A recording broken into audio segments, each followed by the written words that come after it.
உங்கள் யாவரையும் அன்போடு கூட வாழ்த்தி வரவேற்கிறேன். கர்த்தர் நல்லவர். ஆமேன். இந்த கிறிஸ்து பிறந்த இந்த மகிழ்ச்சியின் மாதத்தில் மீண்டுமாய் உங்கள் யாவரையும் அன்போடு கூட வாழ்த்துகிறேன். உங்கள் எல்லாருக்குள்ளும் ஒரு மிகப்பெரிய மனமகிழ்ச்சி வந்திருக்கும். ஏனென்றால் நம்மை சுற்றி இருக்கிற குடில், Christmas tree, star, carol rounds இதெல்லாம் நம்மளை இன்னும் நாட்களை நெருங்க வைக்குது இல்லைங்களா? இன்னும் கொஞ்சம் கிட்டி சேர்றோம் இந்த கிறிஸ்மஸ் பண்டிகையை. ஆகவே உங்களுக்குள்ளாக இருக்கிற மகிழ்ச்சிகள் இன்னும் பெருகட்டும். உங்களுக்காய் ஆண்டவரிடத்தில் நான் அதிகமாக வேண்டிக் கொள்ளுகிறேன். உங்களுடைய குடும்பங்களிலே நிலையான சமாதானம், சந்தோஷம் உண்டாகட்டும். கர்த்தர் உங்களோடு கூட இருந்து உங்களை வழிநடத்துவார். கடந்த நாட்களிலே ஆவியின் வரங்களின் இரண்டாவது பாகமாக செயல்பாட்டு வரங்களை குறித்து நம்ம தியானித்து கொண்டிருக்கிறோம். இந்த செயல்பாட்டு வரங்களில் முதலாவது, அதாவது ஆவியின் வரங்களில் நான்காவதும் செயல்பாட்டு வரங்களில் முதலாவதுமான குணமாக்கும் வரங்களை குறித்து நாம் தியானித்து கொண்டிருக்கிறோம். கடந்த நாட்களிலே குணமாக்குற வரத்தை குறித்து கர்த்தர் நம்மோடு கூட பேசினார். போதகர்களை மாத்திரமல்ல, குணமாக்குகிற ஊழியத்தில் விசுவாசிகளையும் கர்த்தர் பயன்படுத்த வல்லமுள்ளவராக இருக்கிறது என்பதுதான் ஆண்டவர் நம்மோடு கூட கடந்த வாரத்தில் பேசினார். அதைத் தொடர்ந்து மீண்டும் கர்த்தர் உங்களுக்கு உறுதிப்படுத்தும்படியாக சில காரியங்களை உங்களோடு பேசும்படி அதிகமாய் பிரயாசப்படுகிறார். அதற்கு உதவியாக அப்போஸ்தலர் 28ஆம் அதிகாரம், அப்போஸ்தலனாகிய பவுலுடைய 3வது மிஷனரி பயணம் என்று அழைக்கப்படுகிறது. இந்த மிஷனரி பயணங்களிலே முதல் 3 மிஷனரி பயணங்கள், first missionary journey, second missionary journey, third missionary journey என்று சொல்லி 3 மிஷனரி பயணங்களை பவுல் மேற்கொண்டார். அதில் 3வது மிஷனரி பயணத்தில் நடைபெற்ற ஒரு குணமாக்குற ஒரு அடையாளம், கர்த்தர் தன்னுடைய ஊழியக்காரர்களையும் தம்முடைய ஊழியக்காரிகள் மீதும் வைத்திருக்கிற ஒரு அனாயிட்டிங், ஒரு அபிஷேகம், ஒரு குணமாக்குற வரத்தை குறித்து தான் நம்ம தியானித்து கொண்டிருக்கிறோம். கடந்த வாரத்தில் நம்ம வாசித்து பார்க்கும் பொழுது மார்க் 16ஆம் அதிகாரம் 17-18 வசனங்கள் நம்ம வாசிப்போம். விசுவாசிக்கிறவர்களால் நடக்கும் அடையாளங்கள் யாவன? என் நாமத்திலே பிசாசுகளை துரத்துவார்கள், நவமான பாஷைகளை பேசுவார்கள், சர்ப்பங்களை எடுப்பார்கள், சாவுக்கு ஏதுவான யாதொன்றை குடித்தாலும் அது அவர்களை சேதப்படுத்தாது, வியாதிஸ்தர்கள் மேல் கைகளை வைப்பார்கள், அப்பொழுது அவர்கள் சொஸ்தமாவார்கள் என்றார். இது யாருக்கெல்லாம் கர்த்தர் இப்படிப்பட்ட அடையாளங்கள் நடக்கும் என்று குறிப்பிட்டுகிறார் என்றால் 15வது வசனத்தை நம்ம பார்க்கும் பொழுது, பின்பு அவர் அவர்களை நோக்கி, நீங்கள் உலகம் எங்கும் போய் சர்வ சிருஷ்டிக்கும் சுவிசேஷத்தை பிரசங்கியுங்கள். யாரெல்லாம் இந்த உலகத்தின் கடைகோட்டில் பிறந்திருக்கிற மனிதனுக்கும் சுவிசேஷத்தை அறிவிக்க வேண்டும் என்கிற பாரத்தை பெற்றிருக்கிறார்களோ அவர்களுக்கு கர்த்தர் இப்படிப்பட்ட வரங்களை கொடுக்க வல்லமுள்ள தெய்வமாக இருக்கிறார். ஹல்லேலூயா. அவர் நாமத்து நிமித்தம் ஞானஸ்தானம் எடுத்தவர்களுக்கும், அவர் நாமத்து நிமித்தம் எடுத்த ஞானஸ்தானத்தில் நிலைத்திருந்து உறுதியாய் வாழக்கூடியவர்களுக்கும் கர்த்தர் இந்த செயல்பாட்டின் வரமாகிய குணமாக்குற வரங்களை கர்த்தர் கொடுக்கிறார். குணமாக்க வரங்கள், அதாவது மிகுதியாய் சொல்லப்பட்டிருக்கிறது. அநேக வரங்கள் இருக்கிறது. குணமாக்குகிறதுலே பல வெரைட்டியான குணமாக்குதல் இருக்கிறது என்பதை ஏற்கனவே நம்ம தியானித்து இருக்கிறோம். அதில் ஒரு பாகமாகத்தான் இன்றைக்கு அப்போஸ்தலர் 28ஆம் அதிகாரத்தை நம்ம திருப்பிக் கொள்ளும் பொழுது, பவுலுடைய மிஷனரி பயணத்திலே முதல் 3 மிஷனரி பயணத்திலும் கர்த்தர் அநேக அற்புதங்கள், அடையாளங்களை செய்திருக்கிறார். இது கடைசியான ஒரு மிஷனரி பயணத்தில் நாம் பார்க்கும் பொழுது, அப்போஸ்தலனாகிய பவுல் இந்த சிறைச்சாலையில் இருந்து வெளியே வரும்பொழுது, தப்பி வரும்பொழுது கடல் மார்க்கமாய் அவர்கள் பயணித்து வருகிறார்கள். அவர்கள் பயணித்து வரும் பொழுது அவர்கள் சென்று கொண்டிருக்கிற அந்த போட் அல்லது படகு என்று சொல்லும் பொழுது அது சில பாறைகள் மீது மோதி நிலை உடைந்து போகிறது நாம் பார்க்கிறோம். அங்கு இருக்கிறவர்கள் எல்லாம் சொல்லுகிறார்கள், உங்களுடைய ஆண்டவனை நீங்கள் வேண்டிக் கொள்ளுங்கள், நீங்கள் சாகாதபடிக்கும் நீங்கள் பிழைத்திருக்கும்படியும் உங்கள் தேவனை நீங்கள் வணங்குகிற கடவுளை அதிகமாக வணங்கிக் கொள்ளுங்கள். நமக்கு நடக்க போகிற விபத்து மிகப்பெரிய ஒரு விபத்து, கண்ணுக்கு தெரிந்து நடக்கிற ஒரு அசம்பாவிதம்னு வச்சுங்களேன். அந்த இடத்துல பவுல் விசுவாசமா இருக்கிறார், கர்த்தர் என்னை காப்பாற்றுவார். அல்லேலூயா. சில விஷயங்கள்ல எல்லாம் மீறி போயிடும், நம்ம கிட்ட இருக்காது. எதுவுமே நான் சொல்லுவாங்கல்ல, எதுவுமே நம்ம கையில் இல்லைங்க, எல்லாம் கடவுளுடைய கையில் இருக்குதுன்றாங்க பாருங்க. சில காரியங்கள் எல்லாம் மீறி போயிருக்கும். அந்த மாதிரி காரியங்களுக்கும் நீங்கள் செய்ய வேண்டிய ஒரே ஒரு காரியம், பவுல் போல விசுவாசமா என்ன நடந்தாலும் பரவாயில்ல, ஏன் ஆண்டவர் என்னை காப்பாற்றுவார். அல்லேலூயா. இந்த அப்போஸ்தலனாகிய பவுல் சவுலா இருக்கும்பொழுது அநேகரை துன்பப்படுத்தினார். பவுலா மாறின பிறகு கர்த்தர் 12 சீஷர்களை பார்க்கிலும் பவுலை அதிகமாக பயன்படுத்தினார். 12 பேர் ஆண்டவரை பார்த்து தரிசித்து அவரோட கூட ஊழியத்தில் இருந்த அனுபவத்தில் ஊழியம் பண்ணாங்க. ஆனால் அப்போஸ்தலனாகிய பவுல் ஒரு விசேஷித்த அபிஷேகத்தையும் வல்லமையும் பெற்று அவர் கர்த்தரை முகமுகமாய் அவரோடு கூட பயணிக்கல, அவரோடு கூட சீஷனாய் அவர் இல்லை. கூடுமான வரைக்கும் கிறிஸ்தவர்களை துன்பப்படுத்தி அவமானப்படுத்தி நிந்தைக்குள்ளாக நடத்தினவர் தான் சவுல். அப்படிப்பட்ட சவுலை தான் கர்த்தர் தொட்டு பவுலாக மாற்றி தமக்கு வேண்டும் என்று சொல்லி 12 சீஷர்களை விட இந்த பவுலை கர்த்தர் அதிகமாக பயன்படுத்தினாருங்க. ஹல்லேலூயா.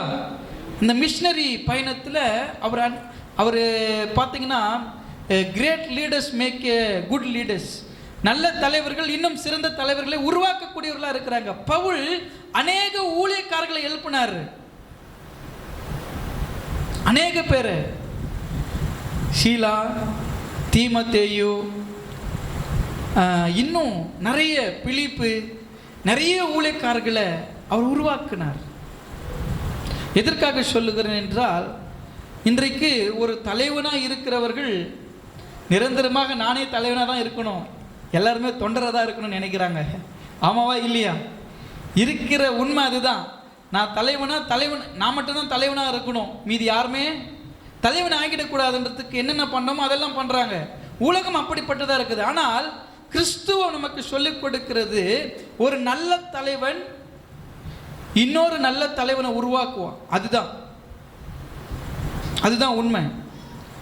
அதுக்கு ஒரு வழிகாட்டு நம்ம தந்தை பேராயர் அநேக ஆயர்களையும் பேராயர்களையும் உருவாக்கி இருக்கிறார் இல்லைங்களா? அப்போஸ்தலனாகிய பவுல் அநேகர ஊழியத்துக்கென்று எழுப்பி பயன்படுத்த செய்தார்.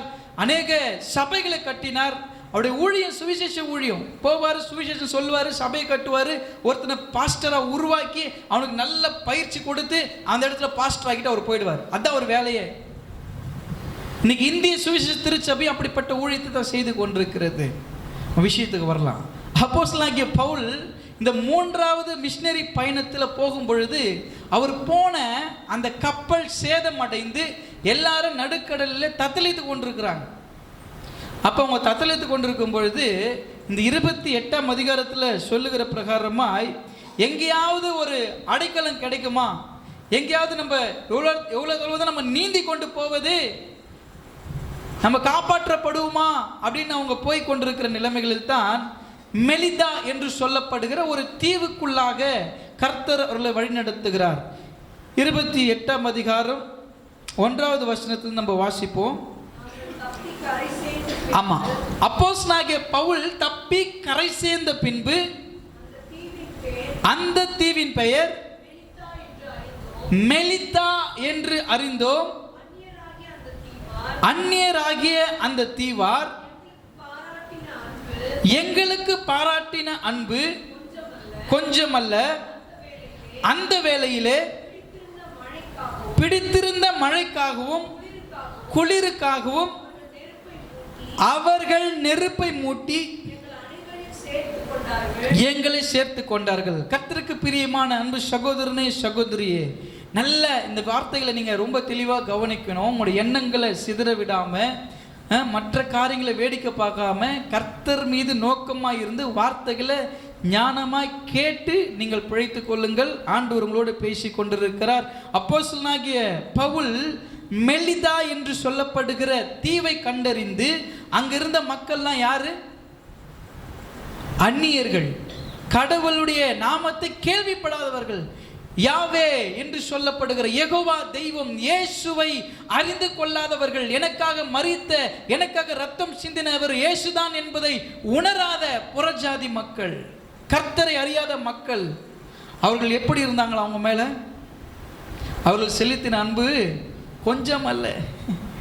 இன்றைக்கு கிறிஸ்தவர்கள் மீது செலுத்துகிற அன்பை விட கிறிஸ்தவர்கள் அல்லாத மீது செலுத்துகிற அன்பு தான் அதிகம். எத்தனை பேர் ஆமீன் சொல்றீங்க?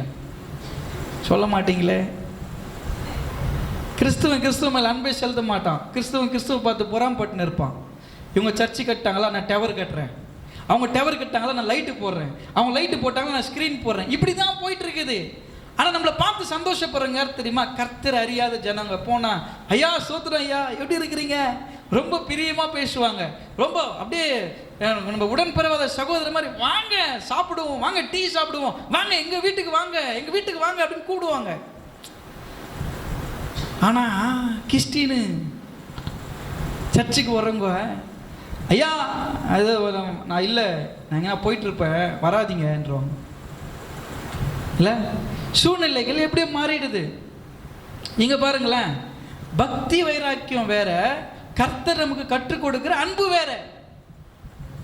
கடவுளை அறியாத மக்கள் அவர்கள் எங்கள் மீது செலுத்தின அன்பு கொஞ்சம் அல்ல, அவ்வளோ அன்பு செலுத்தினாங்க. அவர் பவுல் சாட்சி கொடுக்கிறாரு. நான் எதுக்காக சொல்றேன்னா, இதெல்லாம் குணமாக்குற வரத்துக்குள்ள அடங்குது. நிறைய மருந்துக்கு காயம் என்ன தெரியுமா? அன்பு தான். இல்லை, உங்கள் சிரிப்பு தான் நல்ல நிறைய காயத்துக்கு மருந்தே. நீங்கள் சில பேரை பார்த்து சிரிக்கிறது, அவங்க பார்த்த சிரிப்பு வராது தான். ஏன்னா அவங்க பண்ணி வச்சுக்கிற காரியம் அந்த மாதிரி. அதுக்காக நீங்கள் சிரிக்காமல் இருந்தீங்கன்னா அந்த ரணம் சீழ் பிடிச்சி செப்டிக் ஆகி அவங்க நல்லா இருப்பாங்க, நீ தான் வீக் ஆகிப்படுவேன். ஸ்பிரிச்சுவலி நான் சொல்கிறேன், ஃபிசிக்கலி இல்லை. அதனால என்னென்னா, சிரிச்சிட்டிங்கன்னா அந்த காயங்கள் ஆழ்த்த முடிஞ்சு இப்போ சிரிச்சிட்டுனாவே என்னன்னு தெரியுமா? கோபம் இல்லை, சமாதானம் ஆகிட்டுன்னு அர்த்தம். பொய் சிரிப்புலாம் சிரிக்கக்கூடாது. உண்மையாக பார்த்து சிரிச்சிட்டிங்கன்னா முடிஞ்சு போச்சு. இவங்க கர்த்தர் அறியாத மக்களுக்கு அப்படிப்பட்ட ஒரு அன்பு. அவங்க என்ன பண்ணுறாங்களாம், ரொம்ப தொலைவு கடலில் இவங்க உடைஞ்சி நீந்திக்கிட்டு வராங்க. நீச்சல் அடிச்சுட்டே வராங்க பாருங்க.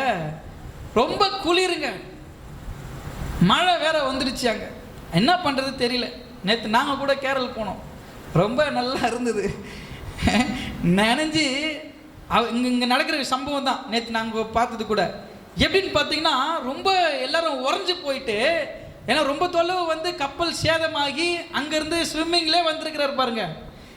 மெலிதா தீவுக்கு ஸ்விம்மிங்லேயே வந்திருக்கிறாரு. வந்த பிறகு அவங்க 2 பேரையும் காப்பாற்றி, வாங்கப்பா எங்கேருந்தோ வந்துக்கிறாங்க பாவம் அப்படின்னு சொல்லிட்டு அவங்க என்ன பண்ணுறாங்க, அங்கே இருக்கிறவங்கெல்லாம் சூடு உண்டாக்கும்படி நெருப்பு உண்டாக்கி குளிர் காயுவோம்.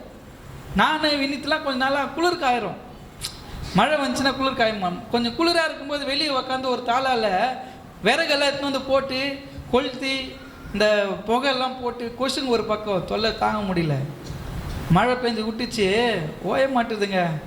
காதில் வந்து கிட்டார் அடிக்குது, ஈந்து அது ஒரு டியூன் போட்டு பாண்டிக்குது. காதில் தூங்க முடியல, உக்கார முடியல, கடிக்குது. அதனால வெளியே உக்காந்து நெருப்பு கொளுத்திட்டு குளிர் காய்வாங்க. எத்தனை பேர் குளிர் காஞ்சிக்கிறீங்க சின்ன வயசில்? இப்போல்லாம் காஞ்சா கூட தேவைப்படும். ஆனால் நம்ம எதுக்கு அங்கே போய் உக்காறது குளிர்? எனக்கு எருவும் பெருமை வந்துச்சு, அப்போல்லாம் அங்கே போய் உக்காரக்கூடாது. அப்படிலாம் கிடையாது. நம்மளுக்கு உடம்பு சூழலுக்கு கொஞ்சம் குளிர்லாம் போனால் உக்கார. போய் கொளுத்துறதுக்கு போயிட்டு போகிறீங்க. போய் கொளுத்துறதுலாம் சொல்ல நான். இந்த குளிருக்காக கொளுத்தி கொஞ்சம் வச்சு அனல் காட்டுவாங்க. இங்கே இல்லைன்னா கூட இந்த கொடைக்கானல் ஊட்டி பகுதியெல்லாம் போனால் எப்பவுமே அங்கே அந்த வெதருக்காக அங்கே கொஞ்சம் நெருப்பு உண்டாக்கி அங்கே விறகு கட்டைங்களை கட்டி விற்பாங்க. ஏன் தெரியுமா? அங்கே விறகு வச்சு நைட்டில் வந்து வெளியூர்லேருந்து வரவங்க விறகு கொளுத்திட்டு நெருப்பில் உக்காந்து என்ன சுட்டு சாப்பிடுவாங்க. சுட்டும் சாப்பிடுவாங்க, குளிரும் காய்வாங்க. அதுக்கு தான் இங்கே இவங்க ரொம்ப மழையில் நினைஞ்சு இந்த தண்ணியிலே, இந்த உப்பு தண்ணியிலே அவங்க வந்ததுனால கை கால்கள்லாம் ரொம்ப விரைச்சி போயிருந்ததுனால அந்த மக்கள் இவர்கள் மீது அன்பு செலுத்தி என்ன பண்ணுறாங்க, நெருப்பு உண்டாக்குறதுக்காக விறகு கட்டைகளை அடுக்கி அதை நெருப்பு கொளுத்தி குளிர் காய வைக்கிறாங்க. அப்போ விறகெல்லாம் தீர மாதிரி இருக்குது. அப்போ பவுலுக்கு என்ன பண்ணுறாரு, நம்மளுக்கு இவ்வளோ உதவி பண்ணுறாங்களே, நம்ம போய் கொஞ்சம் உதவி பண்ணலான்ட்டு விறகு அள்ளுறதுக்காக போறாருங்க. விறகு அள்ளும் பொழுது விறகு அள்ளி இப்படி தூக்குறாரு. கையில் என்ன இருக்குது? சாதாரண பாம்பு கிடையாது. என்ன பாம்பு? இருக்கிறதுல விஷம் நிறைந்தது எந்த பாம்புன்னு வினீத்துக்கிட்ட கேளுங்க. அவருக்கு தான் பாம்பு வகைகளை நல்லா தெரியும். நல்ல பாம்புன்றாங்க, நல்ல பாம்பு, கெட்ட பாம்பு, ஜார பாம்பு, கட்டு விரியன், எதெல்லாம் விரியனா இருக்குதோ என்னப்பா, விரியனுக்கெல்லாம் ரொம்ப விஷங்க. இன்னைக்கு சபைக்குள்ள நிறைய விரியனுங்க இருக்குது. நம்ம சபையில இல்லை. நீங்க உடனே என்ன பார்க்குறேன், இங்க நல்ல பாம்பு தான் இருக்கும். விரியன், விரியன் பாம்பு விஷம் நிறைந்தது. அப்போ பவுல கடிக்குது. கடிச்ச உடனே அப்போ புறஜாதி மக்கள்ல அவங்களுக்கு நல்லா தெரியும் விரியன் பாம்பு எவ்வளோ விஷம் நிறைந்ததுன்னு அவங்களுக்கு தெரியுது.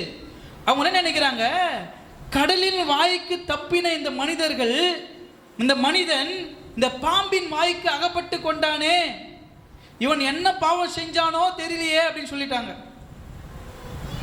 இங்க என்ன நடக்குதுன்னு பாருங்களேன். 6வது வசனம், 5வது வசனத்துல வாசிங்க. நம்மளுக்கு ஒண்ணுமே கிடையாது. விரியன் பாம்பு கட்சிது, அது நெருப்புல உதறி போட்டு ஒரு தீங்கும் அடையாதிருந்தான். அவன் வீக்கம் கண்டு, இங்கதான் ரொம்ப முக்கியமான பாயிண்ட். சில நேரத்தில் நம்மளுக்கு எதுனா நடந்துச்சுன்னா நம்ம எதிராளிகள் கொஞ்சம் பேர் இருப்பாங்க, சாவ மாட்டான் சாவானான்னு பார்த்துன்னுக்குறாங்க. நம்ம வழிக்கு தான் ஊழ்ந்துருப்போம். அவனுக்கு என்னன்னா ஊழ்ந்துட்டான் அப்படியே போயிடுறானா பாரு, ஆமாவா இல்லையா? இவங்களும் ரொம்ப அன்பானவங்க தான், ரொம்ப பாசமானவங்க தான். ஆனால் கட்சிது விரியன் பாம்பாச்சே, அதனால இவன் செத்துடுவான் அப்படின்ட்டு வீங்குதா சாவுறானான்னு பார்த்துட்டு இருக்கிறாங்க. ரொம்ப நேரமாக பார்க்குறாங்க. சாவுறானா நுரத்தல் தான். நம்மளுக்குள்ள அப்படிப்பட்ட எண்ணங்கள்லாம் இருக்காது. ஆமென். யாருக்குன்னா நுரெல்லாம் தள்ளன்னு அவசியக்குதாண்ணா? என் வீட்டு பக்கத்தில் இருக்கிறாங்க, ஆண்டவரே சீக்கிரமாக நுரத்தள்ளி சாவணும், பாம்பு விரியன் பாம்பு அங்கே வந்து போடணும் ஆண்டவரே. அப்படிலாம் ஜோம் பண்ணக்கூடாது. அதே போல் ஆண்டவரே அவங்க சீக்கிரம் வண்டி சூப்பராக எடுத்துக்கிறாங்கப்பா, அந்த வண்டி எங்கன்னா ஊந்து வாரணும்ப்பா, வண்டி வாங்கினா வீடு கட்டினா அந்த வீடு நல்லா கட்டிட்டுக்கிறாங்கப்பா, அந்த பெயிண்ட்லாம் சீக்கிரமாக மழையில் அப்படியே அழிஞ்சு போயிடணும். ஒன்றும் நடக்காது. நீ இப்படி சொல்ல அவங்க இன்னும் சூப்பராக இருப்பாங்க. நான் சொல்கிறேன், ஆண்டவருக்குள்ளே இருந்து அவங்க அப்படி இருக்க தான் இன்னும் ரொம்ப சூப்பராக இருப்பாங்களே. நீ வயிற்றுச்சல் படுற அளவுக்கு அவங்களை ஆசீர்வதிப்பார். அது அப்படியே ஆப்போசிட்னா, உங்களை யாரெல்லாம் மட்டம் தட்டுறாங்களோ, யாரெல்லாம் நீங்கள் நல்லா இருக்கக்கூடாதுன்னு நினைக்கிறாங்களோ, அவங்க இன்னும் வயிறு எரிஞ்சு எரிஞ்சு எரிஞ்சு அது சாம்பல் அவர் வரைக்கும் ஆசீர்வச்சனே இருப்பார். அல்லேலூயா. அவன் கறி கட்டியாக மாறணும். அவன் மனம் மாறிட்டானா தப்பிச்சான். மனம் மாறல, அழிய மாட்டுதுன்னு பார்த்தா கடைசி வரைக்கும் பார்த்து தான் உட்காந்துக்கணுமே. ஏன்னா நம்ம என்ன பண்ண மாட்டோம், அழிய மாட்டோம். நீங்கள் அவங்கள பார்த்து பாரு, இன்னும் நான் அழியலை, இன்னும் தொற்று போகலை, ஆனாலும் வாழ்கிறேனே, ஏன் சும்மா இருப்பானா அவன்? இப்போ என்ன இவனுக்கு என்னென்னமோ நடக்குது, ஆனால் அழிய மாட்டானே. அழிக்க முடியாது, அழியவும் மாட்டோம். ஏன் தெரியுமா? கர்த்தர் நம்மோடு கூட இருக்கிறார். அப்படி நம்ம ஆண்டவர் மீது வச்சிருக்கிற விசுவாசம் அப்படிப்பட்டது. நம்ம அவரை நம்பி இருக்கிறபடியால நமக்கு பிரச்சனை இல்லாமல் இல்லை, போராட்டம் இல்லாமல் இல்லை, எல்லாம் நம்மளை எதிர்த்து வருது. ஆனால் நம்ம கிட்ட நெருங்க முடியல. ஏன்னா உங்களை சுற்றி ஒரு பாதுகாப்பு கர்த்தர் வச்சிருக்கிறார். தூரத்திலிருந்து பார்க்குற மனுஷங்களுக்கு நம்ம விழுறது போல தெரியும். அதுக்கு அர்த்தம் நம்ம விழுந்து போயிட்டுன்னு கிடையாது. பாம்பு கடிச்சிச்சு ஏங்க, ஆண்டவர் நினச்சா அந்த பாம்பை கடிக்க வைக்காமல் பண்ணியிருக்கலாம்ல. ஆண்டவர் நினச்சிருந்தா அந்த பாம்பு கட்டளைட்டுக்கலாம். நீ அங்கே அவர் பேர் பவுல் விறகு எடுக்க போகிறான், நீ என்ன பண்ணக்கூடாது, போய் கடிக்கக்கூடாது, நீ அங்கேயே இருந்தாலும் அவனை கடிக்கக்கூடாது, எங்கன்னா போயிடு அப்படின்னு சொல்லியிருக்கலாம் ஆண்டவர். அப்படி கிடையாது. அது எப்படி நடக்குதுன்னா, அந்த பாம்பு கடிச்சு இந்த விறகு எடுக்கும்போது இந்த பாம்பு அப்படியே கையில் தொங்கிட்டு இருக்குது. புறஜாதி மக்கள் பார்க்குறாங்க. இது ஒரு பெரிய ஒரு குணமாக்குற வரம். என்னன்னு பார்த்தீங்கன்னா, அவங்க பார்க்கறது என்னன்னா, இந்த பாம்பு கடிச்சா உடனே சாகணும், கை வீக்கமாகி இவன் நுர தள்ளி சாகணும். ஏன்னா இவன் இவ்வளோ பெரிய பாவம் பண்ணிட்டுக்கிறான். அவன் நினைக்கிறதுனா, கடலின் வாய்க்கு தப்பின இந்த மனிதன் இந்த பாம்பின் வாய்க்கு அகப்பட்டது இவன் செய்த பாவமா இருக்குமோ, கடவுள் இவனை காப்பாற்ற மாட்டாரு, இவன் பாம்புக்கு இரையாயிட்டான் அவ்வளோதான் அப்படின்ட்டு அவர் என்ன பண்ணாரு, தீயில உதறி போட்டு உட்காந்து வழக்கம் போல குளிர் காஞ்சிட்டே இருக்கிறாரு. இப்போ இவங்களுக்கு பயம் வந்துச்சு. பாம்பு இவனை கடிச்சிருக்குது, இவன் சாவரானா இல்லையா, சாவரானா ரொம்ப தொலைவில் உட்காந்து பார்த்துட்டே இருக்கிறாங்க. இவங்க கடைசி வரைக்கும் பார்க்குறாங்க, அவங்க சாவவே இல்லைங்க. இங்கே ஒரு பெரிய அற்புதம் நடக்குது. அந்த 6வது வருஷத்தை நம்ம வாசிப்போம். அவர்கள் பார்த்து கொண்டிருந்தார்கள். பாருங்க, உங்களை ரொம்ப நேரமாக வாட்ச் பண்ணுவாங்க, ரொம்ப வாட்ச் பண்ணுவாங்க. வேலை செய்யறதுல கூட இருக்கிறவங்க எல்லாரையும் விட்டுருவான்.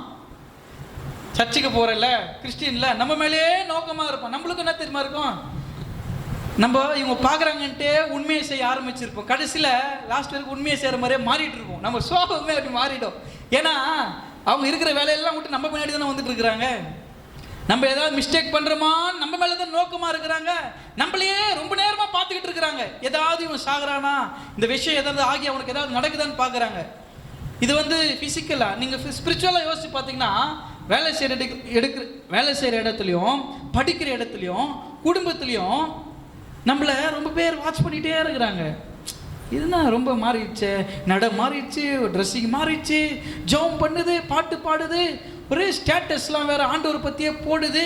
ரொம்ப மாற்றமாக இருக்குது. இது சரியில்லையே, இது மாதிரிலாம் இருக்கக்கூடாது. இது எப்படி இருக்கிறான், ரொம்ப நேரமாக வாட்ச் பண்ணிகிட்டு இருக்கிறான். நீ வாட்ச் பண்ணிட்டு இருந்தா உனக்கு வேறு வேலையே கிடையாது. 24 hours என்ன வாட்ச் பண்ணிக்கிட்டே இரு, வேறு வழியே கிடையாது. வாழ்நாள் முழுவதும் நீங்கள் அப்படியே மாறிட்டீங்கன்னா பிரச்சனை கிடையாது. யாருன்னா பார்க்குறாங்கன்றதுக்காக நீங்கள் வாழக்கூடாது. நம்ம வாழ்க்கை அப்படி தான் இருக்கணும். அல்லேலூயா. பாஸ்டர் வாட்ச் பண்ணுறாருன்றதுக்காக நீங்கள் மாறக்கூடாது. உங்கள் நேச்சரே அப்படி இருக்கணும். உங்களுடைய சுவாபமே அப்படி இருக்கணும். உங்களை அவங்க பார்க்குறாங்க இவங்க பார்க்குறாங்கன்னு இல்லை. சின்ன வேலை கூட நம்ம ஹானஸ்ட்டாக உண்மையாக பண்ணுங்க. யாருன்னா பார்த்தாங்க, எல்லாம் நம்மளுக்கு மட்டும் எப்படி திரும்ப நடக்குதுங்க. எப்பவுமே நம்ம சூப்பராக செய்வோம், எல்லா விஷயத்துலையும் உண்மையாக இருக்கணுன்ட்டு. என்னைக்காவது ஒரு நாளைக்கு செய்கிறோம் பாருங்க, அன்னைக்கு தான் கரெக்டாக மாட்டுவோம். என்றைக்குமே லீவ் போட மாட்டோம். நம்ம லீவ் போகிற அன்னைக்கு பார்த்தா லீவை விட்டுருவாங்க. எனக்கு அந்த மாதிரி நடந்திருக்குது. ஸ்கூலுக்குன்னா நான் பெரும்பாலும் லீவ் போடவே மாட்டேங்க. நான் ஸ்கூல்லாம் சின்ன வயசில் லீவ் போட்டதே கிடையாது. எனக்கு வீடை விட ஸ்கூல் தான் ரொம்ப பிடிக்கும். ஏன்டா 2 நாள் லீவ் விட்றாங்க கூட யோசிச்சுக்கிறேன். அப்படி ஒரு ஸ்கூலில் நான் ரொம்ப நேசிப்பேன். ரொம்ப ஒரு நாள் லீவ் போடலான்னு ஆசைப்பட்டு, ரொம்ப நாள் ஒரு கழிச்சு ஒரு லீவ் போடலான்ட்டு ரொம்ப ஆசைப்பட்டு பிரயாசப்பட்டு, வராத கண்வெளியை வந்த மாதிரி ஆக்ஷன் பண்ணி, ஒரு மஞ்சா போட்டு துணியை கண்ணில் வச்சு சும்மா ஈர துணி கண்ணில் வச்சா அப்படி வீங்கின மாதிரி ஆகிடுது. அப்படியே வச்சு கண்வெளி மாதிரி காட்டினா கூட எங்கள் அம்மா ஒன்றும் பிரச்சனை இல்லை, பண்ணி ஸ்கூலுக்கு போ, மூஞ்சி கவனம் சரியாக போயிடும். இல்லை எனக்கு கண்வெளி வந்துச்சு, சரி வேறு வழியே கிடையாது, சரி வீட்டில் இரு அப்படின்னாங்க. அன்னைக்குன்னு பார்த்தா 5th தான் படிச்சுன்னுக்கிறேன். ஹெட் மாஸ்டர் அவங்க ஹஸ்பண்ட் செத்துட்டாருன்ட்டு லீவ் விட்டாங்க. நம்ம பிரயாசப்பட்டதே வேஸ்ட்டாக போச்சு. இவ்வளோ பர்ஃபார்மன்ஸ் பண்ணோம், இவ்வளோ ஆக்ட் பண்ணி லாஸ்ட்டில் ஸ்கூலே லீவ் விட்டாங்களே, நம்மளுக்கு மட்டும் ஏன் தான் அப்படி நடக்குதோ தெரியலையே அப்படின்னு நினைக்கிறேங்க. எனக்கு நிறைய அது மாதிரி நடக்கும். எனக்கு அப்படி தாங்க. இன்றைக்கி கூட நான் என்றைக்குமே ரேபிட்டோலாம் புக் பண்ணதே கிடையாது. போய் அங்கே சென்னையில் இறங்கிட்டேன். ஒருத்தனை புக் பண்ணுறேன். நான் நின்றுக்கிற இடத்துல தான் நான் பண்ணிகிட்டு இருக்கிறேன். அவன் இந்த ஸ்டேஷனுக்கு பின்னாடி பக்கம் போய் நின்றுக்கினேன். சார் நான் அங்கே வந்துட்டேன் சார்ன்றான். ஏன்ப்பா நான் இங்கே நிற்கிறேன், இங்கே தானேப்பா வரணும்ப்பான்னு சொல்கிறேன். நான் அப்படி சுற்றின்னு வந்தால் இன்னும் 50 ரூபா எக்ஸ்ட்ரா அவன் பரவாயில்லையான்றான். வானா நான் குறுகல் நோஞ்சே வரேன்ட்டு ரொம்ப 1.5 கிலோமீட்டரு நந்தே போயிட்டேன். வண்டி எதுக்கு தான் புக் பண்ணனே தெரில, தேவையில்லாமல் புக் பண்ணி அது ஒரு பிரச்சனை. ஏன்பா நான் இதுக்கு புக் பண்ணாமே இருந்திருக்கலாமே, 1.5 கிலோமீட்டர் நடக்க வச்சிட்டே என்ன அப்படின்னா, சார் நான் 1.5 கிலோமீட்டர் திரும்பி வர முடியாது சார், வந்தேன்னா உங்களுக்கு தான் காசு ஜாஸ்தி ஆகும் அப்படின்ட்டு பெரம்பூர் ஸ்டேஷன் இந்த பக்கம் இறங்கி மறுபடியும் சப்வேல போய் இப்படி நோஞ்சு அந்த பக்கம் போய் பார்த்தா அவர் எங்கேயோ நிற்கிறாருங்க. நீ என்ன நினச்சிங்க, அவரே பையன் தான், அன்இன்ஸ்டால் பண்ணிட்டேன் நான். நம்மளுக்கெல்லாம் இது சரிப்பட்டு வராது. ஆன்லைனில் கூட எல்லாம் நல்லா ஆர்டர் பண்ணுறாங்க, சூப்பராக ஆர்டர் பண்ணுவாங்க. அவங்க ஆர்டர் பண்ணால் கரெக்டாக வந்துடும். நிறைய பேர் கரெக்டாக புக் பண்ணுறாங்க, கரெக்டாக போகிறாங்க, ஆர்டர் பண்ணுறாங்க, கரெக்டாக வந்துடுது. நம்ம எதுவுமே ஆர்டர் பண்ணி ஒழுங்காக சரித்திரமே கிடையாதுங்க. நான் பார்க்குறது ஒன்று, ஆர்டர் பண்ணுறது ஒன்று, சேர்றது வேற ஒன்று. உண்மையே சொல்கிறேன். அதனால் நம்மளுக்கு இதெல்லாம் செட் ஆகாது பிள்ளைக்குது. எந்த ஆப்பாக இருந்தாலும் மற்றவங்கள பார்த்து செய்யணும்னு செஞ்சு ஒரு 1/2 மணி நேரம் 1 மணி நேரம் அன்இன்ஸ்டால் பண்ணிட்டுக்கிறேன் நான். நிறைய நேரத்தில் நம்ம கடைக்கே போய் வாங்கிக்கலாம், நம்மளுக்கு தெரியாத போய் நம்ம ஏன் மாட்டிக்கணும். இருக்குது கடை பக்கத்துலேயே, எங்கேயோ போட்டு ஆர்டர் போட்டு நான் வீட்டுக்கு ஒரு பொருள் ஆர்டர் போட்டால் எங்கள் வீட்டில் என்ன ஒரு தலைக்கண்ணி கவரம் பெட்டு கவரம் இல்லாத மாதிரி 1000 ரூபாய், அது 200 ரூபாய் தாங்க மதிப்பு. எனக்கு காட்டின ஒரு ரேக் மாதிரி காட்டினான். வந்த புதுசில் ரேக்கு தான் ஆர்டர் பண்ணேன் நான். சரி வந்துக்குது பார்சல், வந்துக்குது பார்சல். எனக்கு ஒரே சந்தோஷம். பரவாயில்ல, வெற்றிகரமாக நம்ம ஆர்டர் பண்ணி புக் பண்ணி ஒன்று வந்துட்டுக்குதே, ஒரு பெரிய சந்தோஷம். எங்க எப்படிங்க எடுத்துன்னு வந்துக்கிறீங்க, வேனில் எடுத்துன்னு வந்துக்கிறீங்களான்னு கேட்டேன். இல்லைங்க, 2 வீலரில் தான் எடுத்துன்னு வந்தேன்னா. 2 வீலர்லையா, எப்படி பேக்கில் பின்னாடி வச்சு எடுத்துன்னு வந்தீங்களான்னு? இல்லை, பேக்கில் தான் போட்டுன்னு வந்தேன்றான். நம்ம ஆர்டர் பண்ணது பெரிய பொருள், ஒருவேளை ஸ்க்ரூ டைப் பொழுகுது, கைட்டி பேக்லேயே போட்டுக்கலாம் பொழுகுது, இப்படி இழுத்தா வந்துடும் பொழுகுது அது அப்படின்னு நினச்சிட்டு இருக்கிறேன் நான். அப்புறம் வீட்டுக்கு வந்து பார்த்தா பார்சல் வினித்து வாங்கி வச்சிருந்தாரு. போய் பார்த்தா இம்மா தாங்க பார்சல் இருக்குது. இதுக்குள்ளே எப்படி இவ்வளோ பெரிய ரேக் இருக்கும்னு அப்போ கூட பாருங்க. எனக்கு என்ன நம்பிக்கைன்னா, அவன் தான் நல்லா செட் பண்ணுறானே, அது எதுனா பழக மாதிரி இருக்குது, சின்ன சின்னதாக இவ்வளோ பெரிய கவரில் எப்படி இருக்கும்னு யோசிக்கிறேன். பிரித்து பார்த்தா 2 தலைகாணி கவரும் ஒரு பெட்டு கவரும் இருக்குதுங்க. எனக்கு மனசு ரொம்ப கஷ்டமாயிடுச்சு. எவ்வளோ தெரியுமா கூப்பிட்டு வாங்கினேன்? 999 ரூபாங்க. அவருக்கு ஃபோன் பண்ணி, பிரதர் நான் ஒன்று ஆர்டர் பண்ணால் இது வேறு மாதிரி வந்துட்டுக்குது சார், நான் சாதாரணமான டெலிவரி பண்ணுற ஆள் தான் சார், எனக்கு இதுக்கு சம்மந்தம் இல்லை, அது கம்பெனிக்காரங்கிட்ட தான் சார் கேட்கணும், நீங்கள் ரிட்டர்ன் போடுங்க சார்னு. நான் அவர்கிட்ட ரொம்ப ரொம்ப ஆசை பேசிட்டேன். அந்த பிரதரும் வந்துட்டார் திரும்ப. சார் சரி இருக்கு சார், நான் வந்து வாங்கிட்டு போயிடுறேன் அப்படின்ட்டு வந்தார். காசுலாம் கொடுக்க முடியாது சார், அதை அவங்க பார்த்து அவங்க ரிட்டர்ன் பண்ணி எதனா ரீஃபண்ட் பண்ணாத மாதிரி தானே. ரொம்ப அப்படி சத்தமாக பேசினா அவர் வந்துட்டாருங்க. வந்துட்டு வண்டியிலேருந்து இறங்கினார் பாருங்க. அவர் ஹேண்டிகேப்டாக இருக்கிறாரு. எனக்கு மனசு ரொம்ப கஷ்டமாயிடுச்சு. ஐயோ இவர் போய் அலைவ எஸ்டிமேட்டு, பரவாயில்ல பற்றி நீங்கள் போயிட்டு வாங்க, நான் அனுப்பிச்சி விட்டேன். இல்லை உங்களுக்கு டிப்ஸ் கொடுக்க தான் கூப்பிட்டுன்ட்டு எக்ஸ்ட்ரா ஒரு 20 ரூபா கொடுத்துட்டு, உங்களை சாரி பத்தர் நீங்கள் என்ன பண்ணுவீங்க, நானே வச்சுக்கிறேன் இதை அப்படின்ட்டு நானே வச்சுக்கினேன். அன்றைக்கே அன்இன்ஸ்டால் பண்ணிட்டேன் அந்த ஆப்பை. எதுக்கு சொல்கிறேன்னா, நம்மளுக்குன்னு சில விஷயம் அப்படி தான் நடக்கும். அதனால் எல்லா நேரத்துலையுமே நீங்கள் உண்மையாக இருக்க பழகுங்க, இன்னசென்ட்டாக இருங்க, உண்மையாக இருங்க. ஆள் பார்த்தா செய்கிறது, ஆள் பார்க்கலனா செய்கிறது அப்படி நீங்கள் பண்ணிங்கன்னா மற்றவங்களுக்கு எப்படியே தெரியலிங்க. ஆனால் ஆண்டருடைய பிள்ளைங்க இருக்கிறாங்க பாருங்கள், சர்ச்சுக்கு வர பிள்ளைங்க இருக்கிறாங்க பாருங்கள், நம்ம மாட்டிக்குவோங்க. ஏன்னா நம்மளுக்கு அதெல்லாம் வராது. ஆமாவா இல்லையா? அதுக்கே கற்று தேறினுங்கிறாங்க, ஏமாத்துறதுக்கு, பொய் சொல்கிறதுக்கு. அப்படியே சில பேரில் ரொம்ப ஓப்பி அடிப்பாங்க, வேலையே செய்ய மாட்டான், அப்படி இப்படி இப்படி இப்படின்னுவான், பிடிக்கவே மாட்டான். நம்மளை தூக்கி நம்ம தான் தூக்கின்னு போயின்னு இருப்போம், எடுன்னுவான், இப்படி வருவான் இப்படி போவான், நம்ம தூக்கின்னு போயின்னு இருப்போம், வச்சுன்னு இருப்போம். நம்ம இவர் தான் கஷ்டப்பட்ட மாதிரி இப்படி பண்ணிட்டு வந்து உட்காருவார். எப்படி மனசாட்சி இருக்காது அவங்களுக்குலாம். ஆனால் நம்மளுக்கு வேறு வழியே கிடையாது. ஆண்டவரை வணங்குறேன், நான் சர்ச்சுக்கு வரேன்னா எல்லாருமே நம்ம மேலே தான் தூக்கி போடுவாங்க பழிய. ஏன்னா அவங்களெல்லாம் ஃபேஸ் பண்ண முடியாது, உங்களால் ஃபேஸ் பண்ண முடியும். கடவுள் உங்கள் கூட இருக்கிறது அவங்களுக்கு தெரியும்.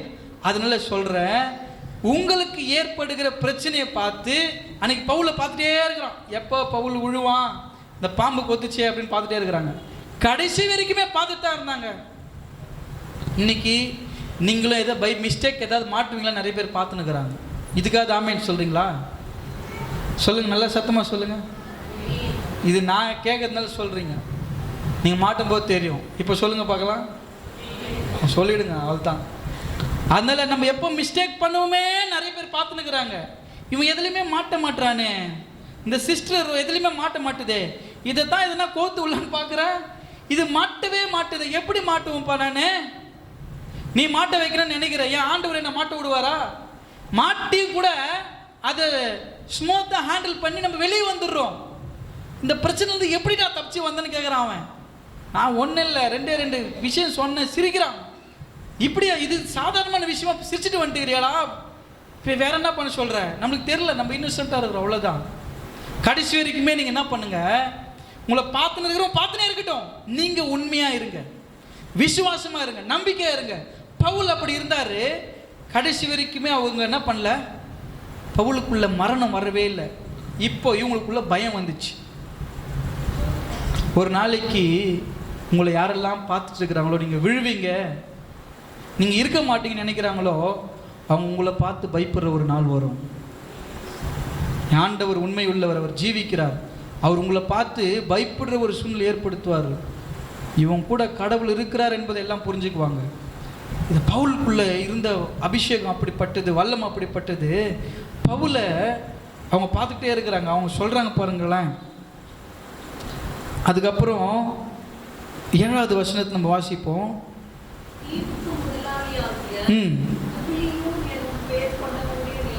ம் அந்த இடத்திற்கு சமீபமாய் இருந்தது. ம் அவன் எங்களை ஏற்றுக்கொண்டு 3 நாள் பட்சமாய் விசாரித்தான். 3 நாள் அவர்களை பட்சமாய் விசாரித்த அந்த அந்த தீவுடைய முதலாளியே, அதாவது இவருக்கு வந்து விஷம் பாம்பு கடிச்சும் இவருக்கு ஒன்றும் ஆகலன்னு இவர் தான் தெய்வம்னு நினச்சிட்டாங்க. நீங்கள் தான்ப்பா கடவுள், ஏன்னா பாம்பு கடிச்சு நீ சாவலையே, நீ கடவுளுன்ட்டாங்க. பவுல் சொல்கிறார், நான் கடவுள் கிடையாது, நான் ஆராதிக்கிற ஆண்டவர் தான் என்ன பண்ணுறாரு, என்னை காப்பாற்றினாரு. யார் அந்த